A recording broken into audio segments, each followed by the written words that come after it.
नमस्कार। जय श्री महाकाल।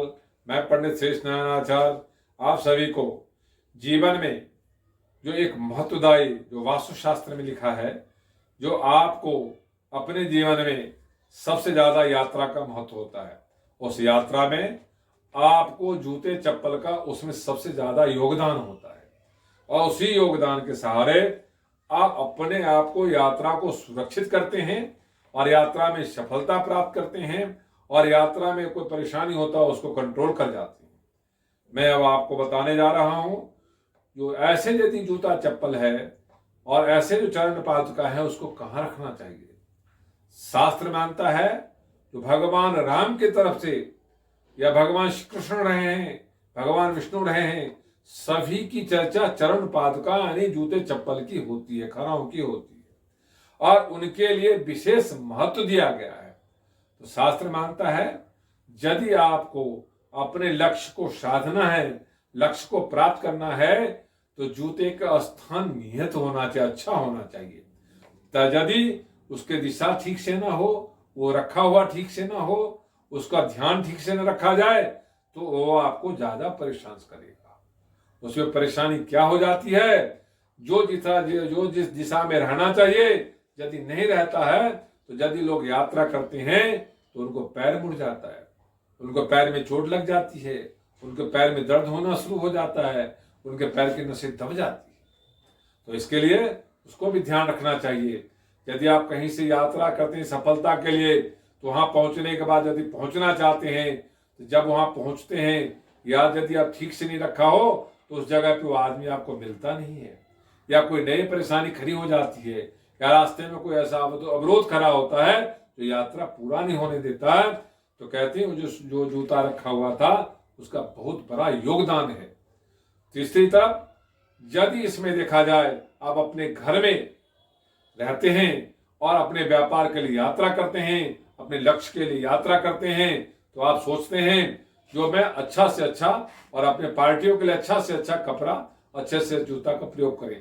तो जूते का जब प्रयोग होता है तो यहाँ शास्त्र वास्तु शास्त्र मानता है जो आपको बेडरूम में जूता नहीं रखना चाहिए, आपको पूजा घर में जूता नहीं रखना चाहिए, आपको वो जो रसोई घर है उसमें जूता नहीं रखना चाहिए, आपको ड्राइंग रूम में जूता नहीं रखना चाहिए।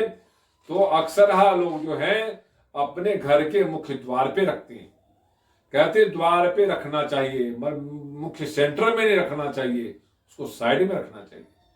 कहते हैं जो आपको दो तरह से होता है, जो घर में यूज करते हैं घर के अंदर साइड में, और आपको तकरीबन उसको साउथ साइड में रखना चाहिए।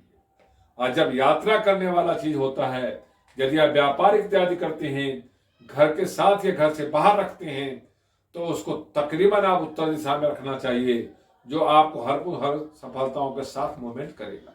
अब रही बात जो आप जूता रखते हैं तो रखने का प्रावधान कैसे है, आप उसमें रंग का प्रभाव सबसे ज्यादा होता है कि जूते में काले रंग का जूता भी होता है, लाल रंग का जूता भी होता है, पीला भी होता है, हरा भी होता है, सफेद भी होता है, सारे कलर के शूज पाए जाते हैं, जूते पाए जाते हैं, चप्पल पाए जाते हैं। तो आपके जीवन में कलर का, जूते कलर का जबरदस्त महत्व है। वास्तु और ज्योतिष शास्त्र दोनों इस बात का चर्चा करता है। तो आप यदि काले रंग का जूता पहनते हैं और जब घर में आप उसको रखते हैं तो उसको हमेशा उसके फेस, जो जूते का फेस साउथ की तरफ होना चाहिए। यदि आप सफेद रंग के जूता पहनते हैं, चप्पल पहनते हैं, तो उसको ईस्ट साइड में रखना चाहिए। यदि आप पीला और अदर कलर का पहनते हैं तो आपको नॉर्थ साइड में रखना चाहिए। यदि लाल रंग का पहनते हैं तो आपको वेस्ट साइड में रखना चाहिए। इस तरह से यदि जूता रखते हैं उसको फेस घुमा करके, तो जो आप सफलता प्राप्त करना चाहते हैं आराम से सफलता प्राप्त हो सकता। उसमें किसी प्रकार का दोष उसमें आता नहीं है। यदि आ जाने के बाद उस दिशा से वो बाहर निकल जाता है और आपको दोष परेशान नहीं करता। साथ ही शास्त्र ये मानता है जो घर में प्रयोग होता है जूता, उसको हम जूता चप्पल उसको घर में ही प्रयोग करना चाहिए, जो बाहर प्रयोग होता है बाहर ही प्रयोग करना चाहिए। तो ऐसे जो परिस्थिति होती है, यदि कोई आपके घर में गेस्ट आता है, जो कोई आपके समाज में लोग आते हैं, तो उनको आप आने देना चाहिए। जब आ जाते हैं तो जूता जब लेके आप आते हैं तो आप देखते हैं कि उस जूते को आप जहाँ पे आपका आगंतुक या जो तिथि अतिथि जो बैठते हैं उसको आने के बाद उस जूते जब चले जाते हैं तो उसको झाड़ू से कभी भी सफाई नहीं करना चाहिए, उसको हमेशा किसी वस्त्र से सफाई करना चाहिए। कैसे?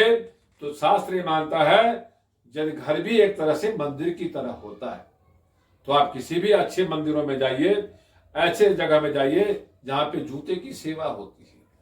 और जूता सेवा का इसलिए महत्व होता है, जो व्यक्ति इस जूता, जो आगंतुकों का जो धर्म यात्रा करता है, जो पारिवारिक यात्रा करता है, जो सफलता की यात्रा करता है, उसको अपने जूते को कपड़े से साफ करना चाहिए। आज जो कोई घर में आ जाए उस जगह को भी कपड़े से साफ कर देना चाहिए, तब उसको धोना या झाड़ू लगाना चाहिए। यदि ऐसा जो लोग करते हैं, वास्तुशास्त्र मानता है उसके घर में लक्ष्मी होती है, उसके घर में सुख समृद्धि होता है, उसके घर में हमेशा शांति होती है, वो आगे बढ़ने में किसी को रोक नहीं सकता, और उसके घर में देवता पितर प्रसन्न रहते हैं, धन की स्थिरता होती है, संतान की भाग्य की बढ़ोतरी होती है, रोग आदि नहीं परेशान करता। 5 ग्रह जूता भी निवेश करता है, जूते के साथ मूव करता है, आपके साथ उसको बहुत बड़ा शनि भी जूते के साथ मूवमेंट करता है, केतु भी जूते के साथ मूवमेंट करता है, चंद्रमा भी जूते के साथ मूवमेंट करता है, इस तरह से बुध भी जूते के साथ मूवमेंट करता है, उसका राहु भी जूते के साथ मूवमेंट करता है।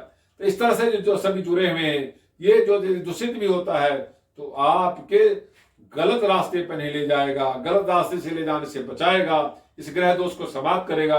ये वीडियो यदि आपको अच्छा लगा हो, लाइक करना, सब्सक्राइब करना, शेयर करना ना भूले। ओम शांति।